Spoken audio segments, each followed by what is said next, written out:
30 Minutes with Ron.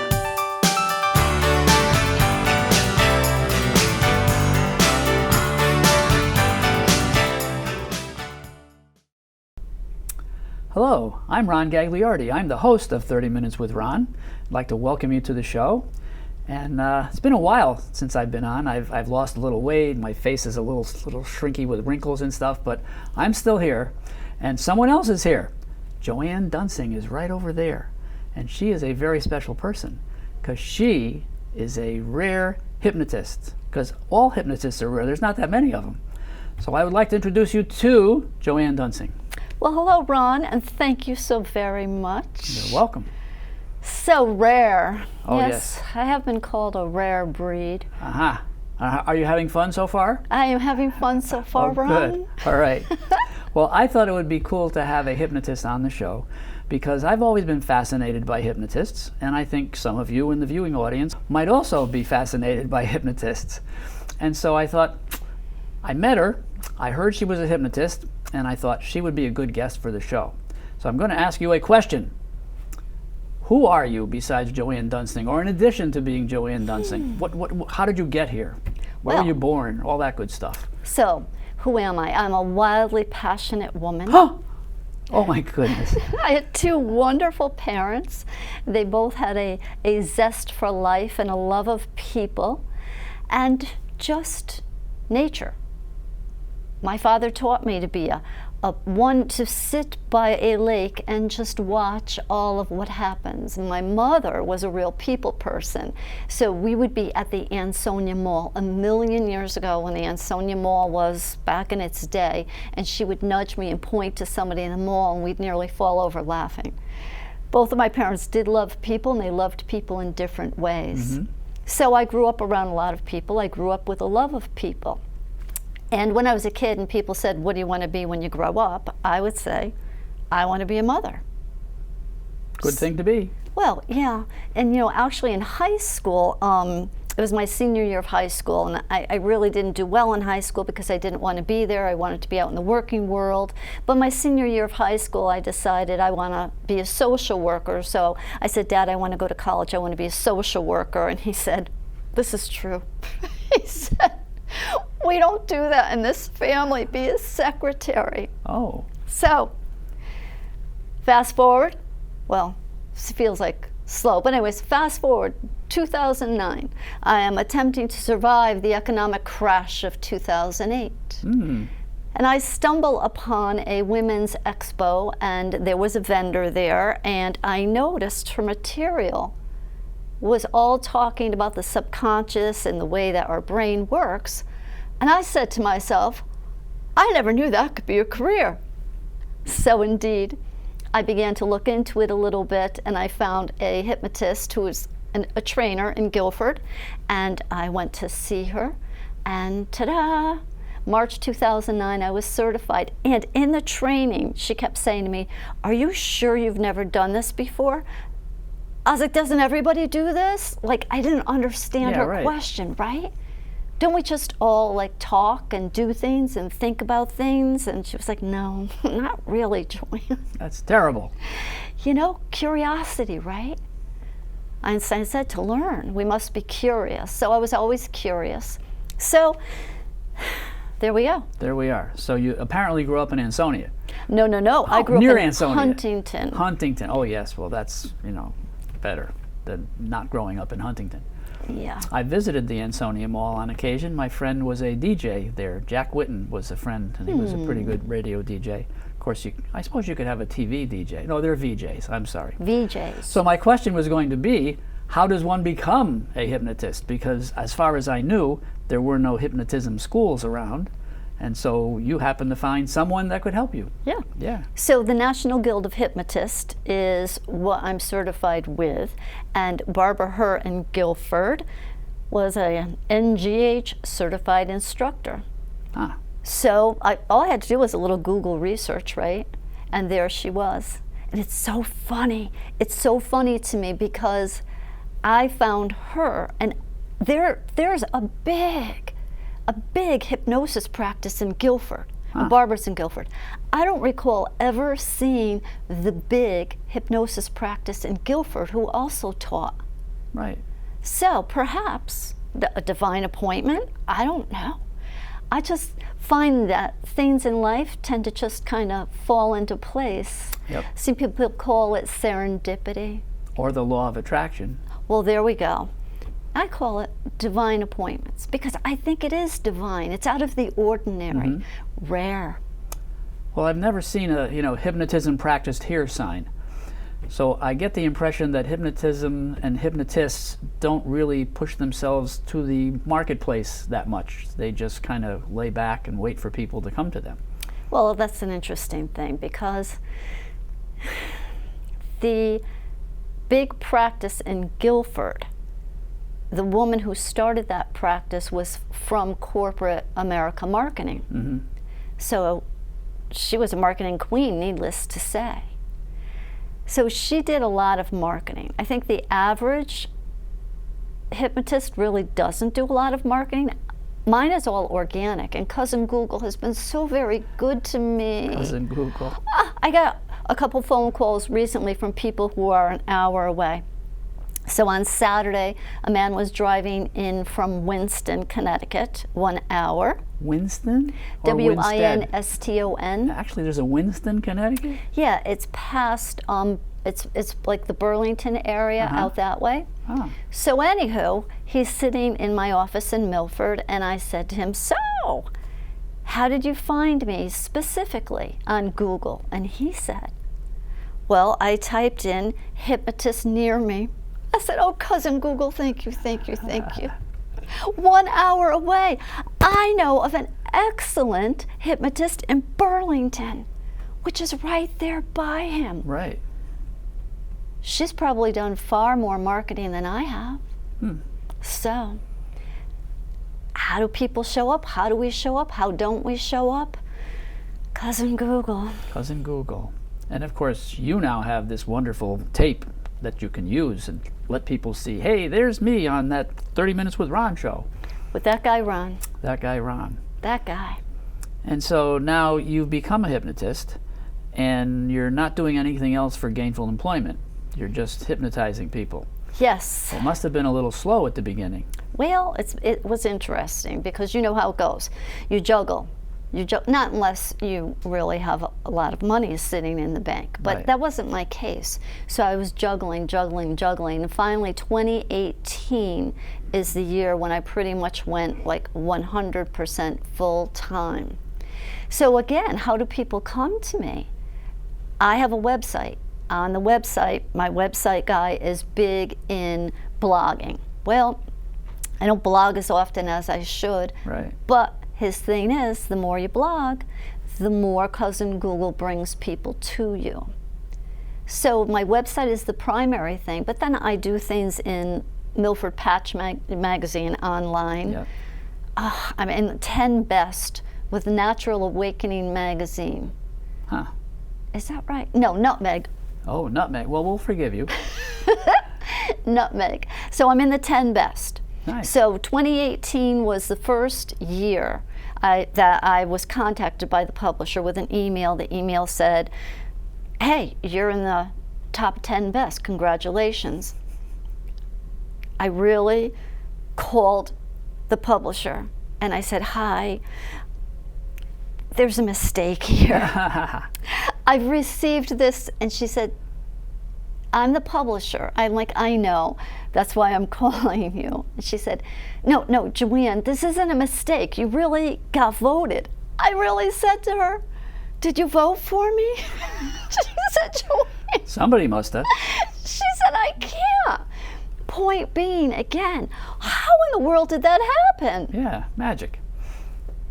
Now, if it was a Natural Awakening magazine, which is more local, it'd be like, oh, yeah, I used to be in there a number of years ago. But Nutmeg. Right. So, Ron, in answer to your question, you never know, I guess. Say, good things happen. Law of attraction. Think about it, sometimes it happens. I could give you an example, but I won't give you one now because we may need some examples later if I start to forget what I want to say or what I want to ask. We could do that. I was thinking about this this morning, this event that we were going to have here, and a name came into my mind, and I'm going to share it with you and see if you have any recognition to this name. The name is Mesmer. Mesmer. Do you know Mesmer? Mesmerized. Yes. Yes. You know of Mr. Mesmer. Yes, indeed.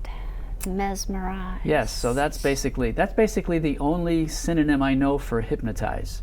You can get mesmerized. Mesmerized. But you can be mesmerized without being hypnotized. But I can't explain that, so I'm not going to try. Well, you see, hypnosis is really a very natural brainwave pattern.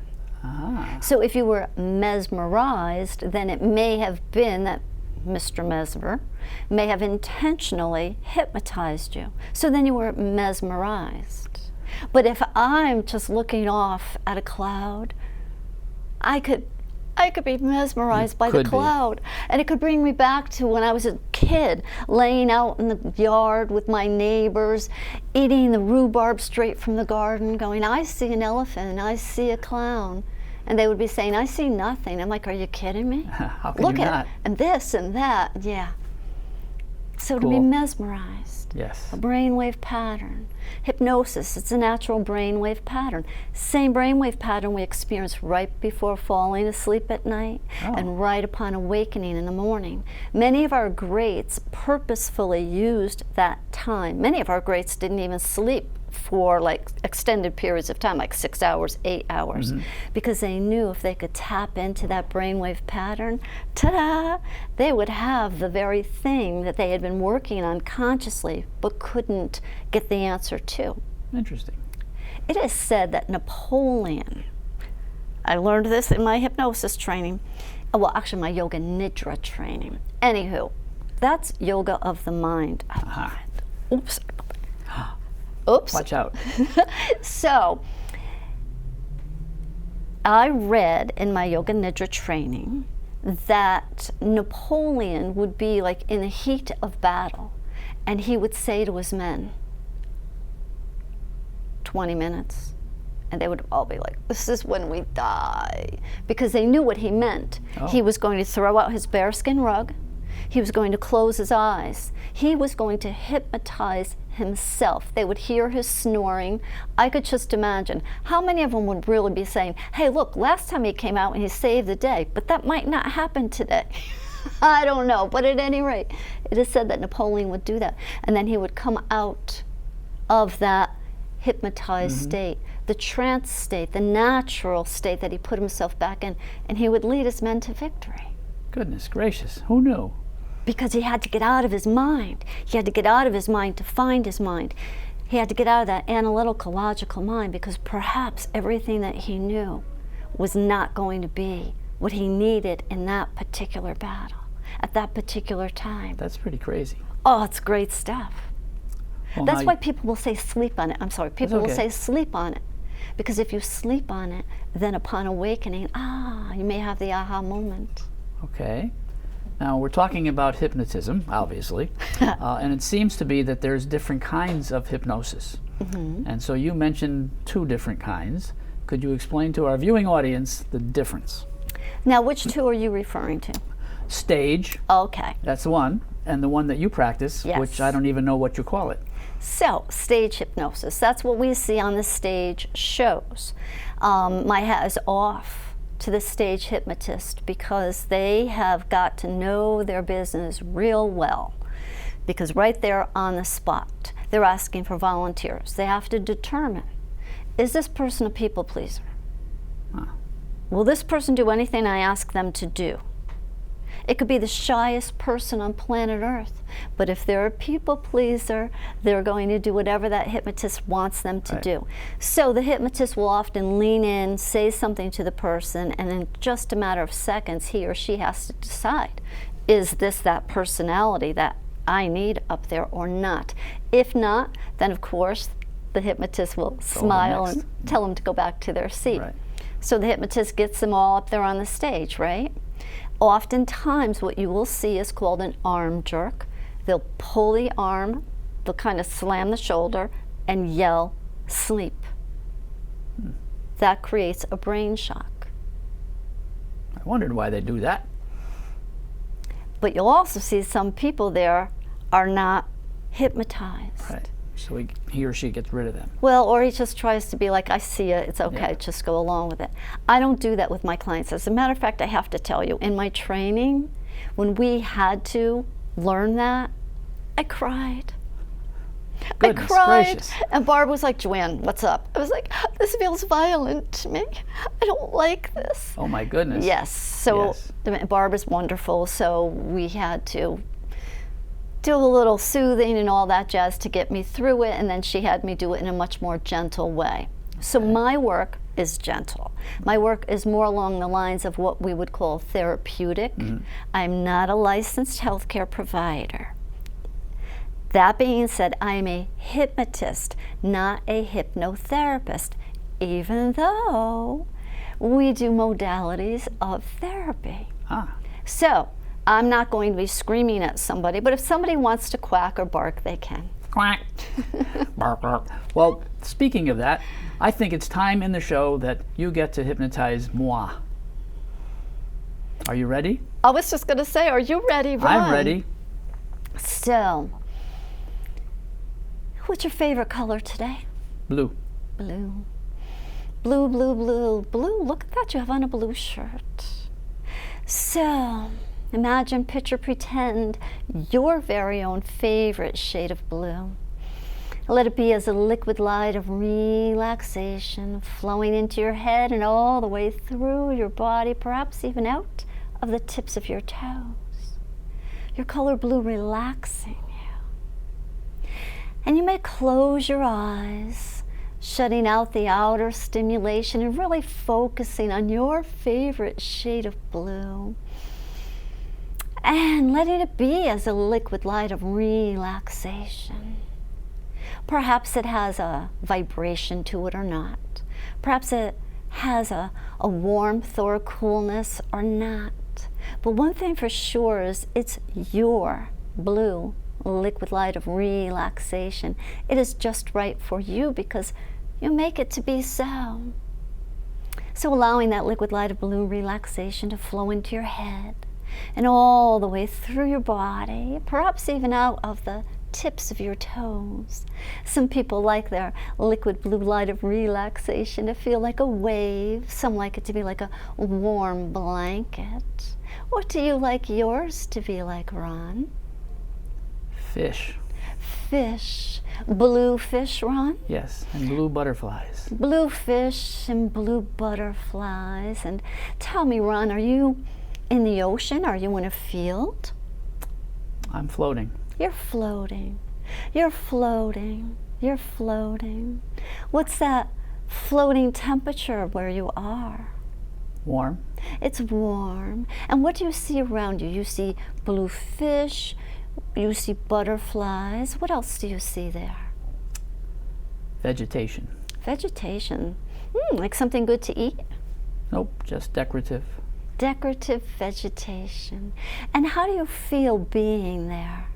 Peaceful. Peaceful. Would you say it is your safe place? Yes. Yes, feeling peaceful in your safe place. That's right. And perhaps we may even count from 10 down to 1, each number taking you deeper down into hypnosis, because the brain is wired. See, the hypnosis hit my tongue. The brain is wired in that when we count backwards, it takes us down into relaxation. You remain in complete control. 10, 9, your innate intelligence releasing and relaxing you. 8, 7, you remain in complete control. 6, 5, following my voice. 4, 3, following my instructions. 2, and 1. And Ron, while you are there in your safe place, enjoying yourself, perhaps you may choose to bring love to, if you have any fearful parts, perhaps you may just choose to bring love to any and all of your fearful parts, letting all of your parts know they're acceptable and they're lovable. Bringing love to all of our fearful parts It just feels good because perhaps fear is the absence of love, and fear is such a natural emotion. Yeah, perhaps fear is the absence of love. So if you don't mind just filling yourself with love, bringing love to all of your fearful parts. Perhaps you even see Valentine's Day hearts, whatever's right for you. And when you are so very sure that you have brought love to all of your fearful parts, Ron, I want you to open your eyes. There we go. How you feeling? Peaceful. Peaceful. And Ron, bluefish, butterflies, we never left this room. How do you know you were hypnotized? I don't know. Because you went someplace else. I guess I did. I know I did. Yes. That's right. You went someplace else. So words are the language of the brain. Feelings are the language of the body. Words have associated feelings. Liquid light of relaxation. Yeah. Well, I remember noticing your voice. It was very pleasant. Yeah. Yeah. Oh, thank you. And I was surprised that you could maintain those many words in this situation. So congratulations. Well, thank you, and congratulations to you. Now, you see, you didn't automatically close your eyes. It's probably like you were just kind of waiting for my instructions. Right. And as soon as I said, you can close your... So, Ron, you remained in complete control. Yes.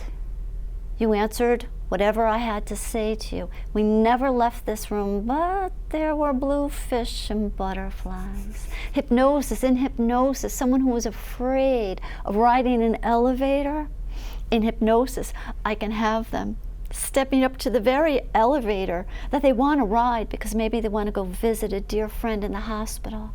But they're up on the 13th floor, way too many stairs. So in hypnosis, I can be working with that person, Right. bringing them to their safe place, getting them feeling so very good, bypassing the critical factor of the brain, and bringing them to that very elevator. I could even say to them, so you're standing in front of the elevator, you're going to visit that loved one of yours. What's the first thing you're going to do now? Like, oh, I have to push the button, that's right. And we go for an elevator ride, but we never leave that recliner.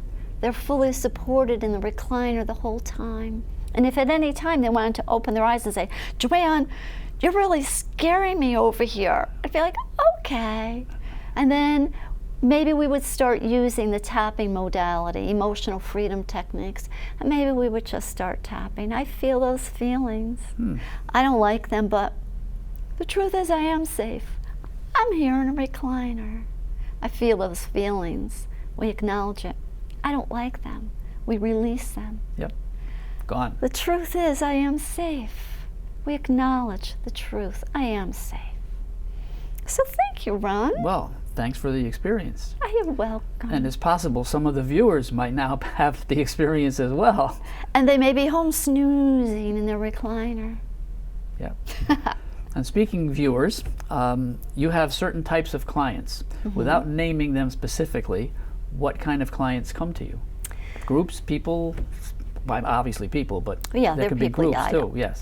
Yeah, people only are allowed in my office. Only people. Only people. So, top 3 things that people contact a hypnotist for. Top 3.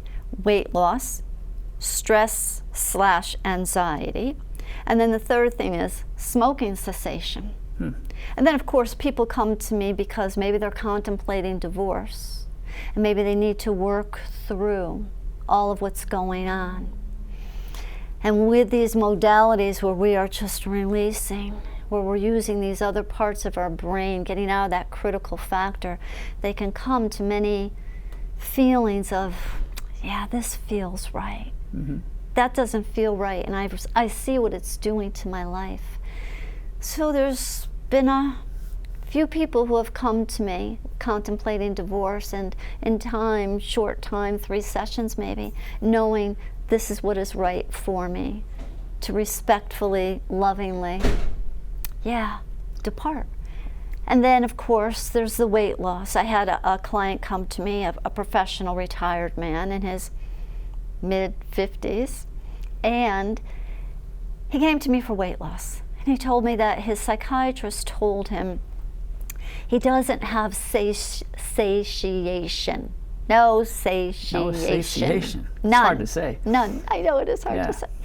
And the reason why I know that is because on the form I ask if people have seen anyone for any emotional problems. I'm not a licensed healthcare provider. Right. So I've always got to be careful who's coming into my office. I want to be sure that they're going to get the care that they need. So anywho, I said, and what does your psychiatrist say about your weight? And, I have no satiation. No satiation. But now those are individual people. Are there groups that come to you, like a board of education for some kind of I go to them. So let me finish my story about this guy. Go right ahead. Okay, yes. okay. Well, thank you about that. I'll give you that board permission. of ed. Yes. So anywho, first session, I've got him. I'm working with him. We're working. And he's feeling satisfied. He's feeling satiated with happy memories, true memories, right? So then, so he comes back for his second session. He says, Joann, can I tell you how satiated I am? I said, oh, please do. He said, I was walking my dog. I always walk my dog, but Joann, the beauty that I never noticed before. He was so great. And he went on and on and on and on and on, how very satisfied he was. Mr. Satiation. Yes, it was never about the food, you see? It's not about the thing outside of ourselves. Right. So he no longer had to reach for something outside of himself to make himself feel better on the inside. Cool. So, the Board of Education groups. Yes. So with Milford Adult Ed, I do groups, weight loss groups, 2 times a year. One of my gigs is employee wellness, where I go and I lead a group of people into a mindfulness hour. Well, if it's as pleasant as my experience, I think they'll have a great time and great things will happen to them. Oh, thank you. Yes, thank you. You're welcome. And I see that there's 44 seconds left. So thank you, Joann, for coming to visit. And I think the world is now a better place knowing more about hypnosis. So thanks for tuning in. And this is Ron Gagliardi the First, signing off for 30 Minutes with Ron. Bye-bye.